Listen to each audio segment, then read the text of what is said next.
sure by now you've heard people talking about the NDAA of 2012 and 2013 and the Patriot Act, which claimed to give the government the power to kill any person, anywhere in the world, without giving them a trial, without having to provide any actual evidence. Perhaps you were under the impression that they passed these laws with no intention of actually using them, or that if they ever did start using them, it would be obvious, and the mainstream media would report on it for what it was.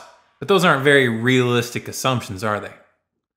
If you want a glimpse of what it looks like when the NDAA is being used against American citizens, the Chris Dorner case is a perfect example. Before we go into this, we first need to address the psychological element of the situation. These kinds of events, which involve blatant deception on the part of the government, are highly polarizing. It separates those who are willing to look at reality from those who are so attached to the religion of the state that they attack anyone who dares to call its intentions into question, as if they were heretics. What's most disturbing about this polarization is that by all appearances, those defending the official stories put forth are willing to swallow more and more blatant lies. It's very reminiscent of the psychology of the population depicted in Orwell's 1984, who accepted daily reversals in the official government propaganda without so much as batting an eye. Those who are emotionally committed to defending the state at all costs in America today are not far from reaching this level of conditioning. Now, whatever your take on the information that I'm about to present here may be, it should be clear that the very existence of the NDAA inherently opens up these kinds of questions. You give a government that kind of power, and you gotta be a special kind of stupid to think that they're never gonna use it someday. This case isn't just about Dorner. It's about setting a series of precedents and conditioning the public for a new normal, where drones are used to hunt fugitives within the country, where massive police checkpoints are established all across the country searching random vehicles without warrants, and where hundreds of house-to-house searches were performed with no probable cause and with no warrants issued, and where a flimsy story is presented to explain how a suspect that's been labeled a domestic terrorist is killed before he can have his chance to stand trial. This is just a glimpse of what's coming to America. We've been warning you about this for years, and now it's finally rolling out. If the American people accept this precedent, if they accept this trial run, it's only going to expand from here. Mark my words, this is just the beginning.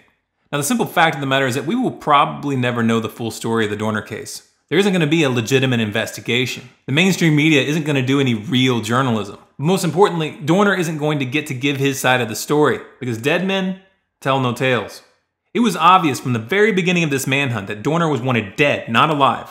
Early on, a truck loosely matching the description of Dorner's vehicle was spotted, and the police instantly opened fire, hitting 71-year-old Emma Hernandez in the back and injuring 47-year-old Maggie Carranza with flying glass. According to the women who made a statement to CBS through their lawyer, there was, quote, no warning, there were no orders, no commands, just gunshots. Think about this for a second. They opened fire without even taking time to verify that the occupant of the vehicle was a man. From that point on, it was clear to many of us that Dorner was never going to stand trial. Why is that exactly? Could it be that they didn't want him to tell his side of the story?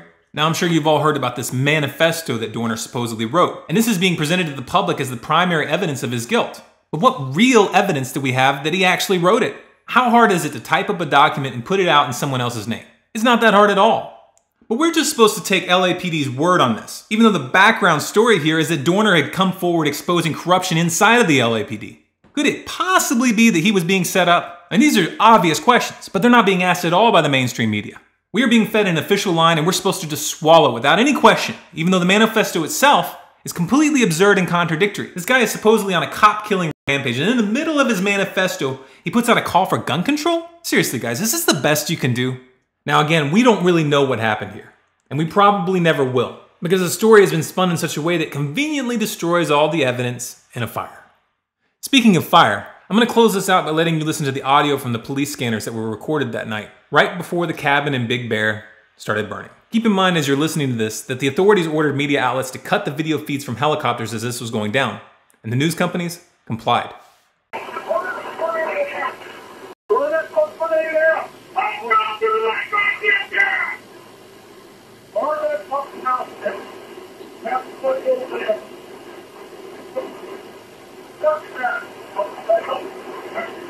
I don't know.